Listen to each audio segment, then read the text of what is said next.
Now let's discuss fourth paragraph, and before moving on to its explanation, like always, we will discuss difficult word meanings first. So first difficult word in this paragraph is rationally. It means sensibly या logically, और उर्दू में इसे कहेंगे अक्ली तौर पर. Second word is potential. It means someone's or something's ability to develop, achieve or succeed, यानी काबिलियत. Third word is cattle breeder. It means a person who breeds and raises cattle, यानी मवेशी पालने वाला.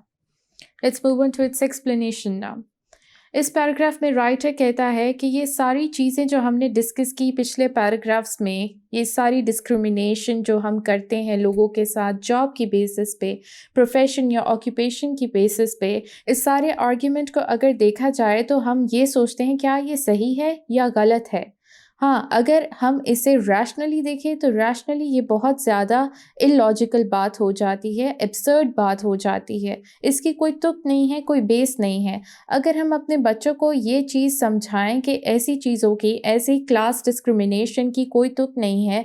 अगर आपका दिल चाहता है कि आप बड़े हो के काउबॉय बनो या नर्स बनो जो सोसाइटी के पर्सपेक्टिव से सो कॉल्ड रिस्पेक्टफुल प्रोफेशन नहीं है, इट्स कम्प्लीटली फाइन कि आप अगर ये बनना चाहते हो, डू अडॉप्ट दिस प्रोफेशन. लेकिन साथ ही साथ उनको इस चीज़ का भी बताएं कि इसके कॉन्सिक्वेंसेस क्या हैं. फिर यहाँ पे एक एग्जांपल ली गई है कैटल ब्रीडर और हायर हैंड की. हायर हैंड क्या होता है, जैसे कि मैंने कुछ लोगों को हायर किया है कि वो मेरे अंडर काम करें, तो लेबर जो होती है उसको हायर हैंड कहा जाता है. राइटर कहता है कि एक कैटल ब्रीडर की हमारी सोसाइटी में हमेशा हायर हैंड से ज़्यादा ही रिस्पेक्ट होगी. कैटल ब्रीडर यानी मवेशियों को पालने वाला, और अगर उसने मवेशियों को पालने के लिए कुछ लोग हायर किए हैं जो उसके अंडर काम कर रहे हैं, उसकी रिस्पेक्ट उससे हमेशा कम ही होगी. फिर राइटर कहता है कि अगर हम डॉक्टर और नर्स की एग्जांपल ले लेते हैं कि अगर एक इंसान डॉक्टर है और साथ ही साथ नर्स है, the doctor gets a lot more respect and privilege than the nurse. तो ये हमारी सोसाइटी है, ये इनका क्लास सिस्टम है. Let's move on to fifth paragraph and discuss difficult word meanings extracted from it. First word is anthropologist. It means the study of human beings and their ancestors through time and space and in relation to physical character, environmental and social relations and culture. Yani mahir bashriyat. Second word is uncatalogued. It means not classified descriptively. Yani betartib. Third word is difference. It means respect shown for another person, especially because of that person's experience, knowledge, age, or power. Yani ehtiram. Fourth word is consciousness. It means the state of understanding and realizing something. Yani shaur. And then the next word is its opposite, which is unconsciousness. It means the state of being uninformed or unaware. इसे बेहोशी भी कह सकते हैं और लाशऊरी भी कह सकते हैं. Sixth word is diddly dot. It means a small or worthless amount. यानी हकीर.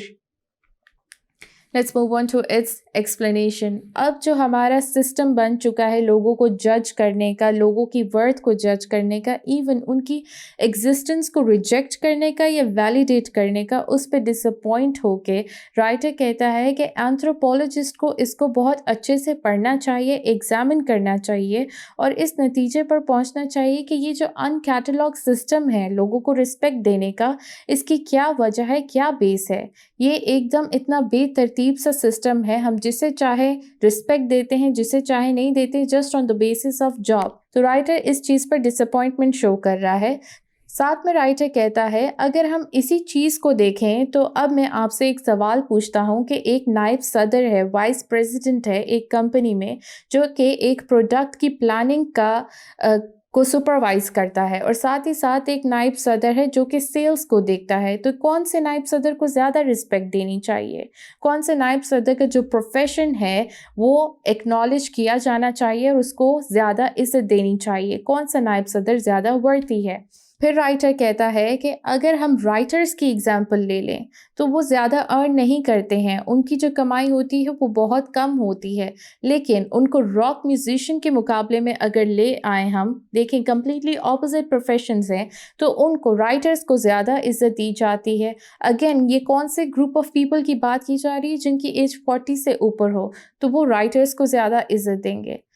پھر رائٹر اس بات کو یہ ایمفیسائز کرنے کی کوشش کر رہا ہے یا ہائی لائٹ کرنے کی کوشش کر رہا ہے کہ اس کی سالڈ ریزن کیا ہے. اگین رائٹر کو ہم زیادہ عزت دے رہے ہیں جبکہ کمایا جو جاتا ہے وہ میوزیشین زیادہ کما رہے ہیں. تو اگر کمانے کی بیسس پر دے رہے ہیں تو رائٹر کو کیوں زیادہ عزت دی جا رہی ہے؟ تو there are certain groups of people جن کی جو مرضی ہوتی ہے ان کو عزت دی جاتی ہے. تو this system is absurd, it's nothing جو ہم نے خود نے ڈیزائن کیا ہے ڈفرینٹ پرسپیکٹو کے لحاظ سے، لیکن ایسا نہیں ہونا چاہیے. رائٹر وانٹس کہ ایک کلاس لیس سوسائٹی ہو جس میں ڈسکریمنیشن نہ ہو، ہر پروفیشن کو عزت دی جائے، ہر پروفیشن کو ایکولی ٹریٹ کیا جائے. Thank you.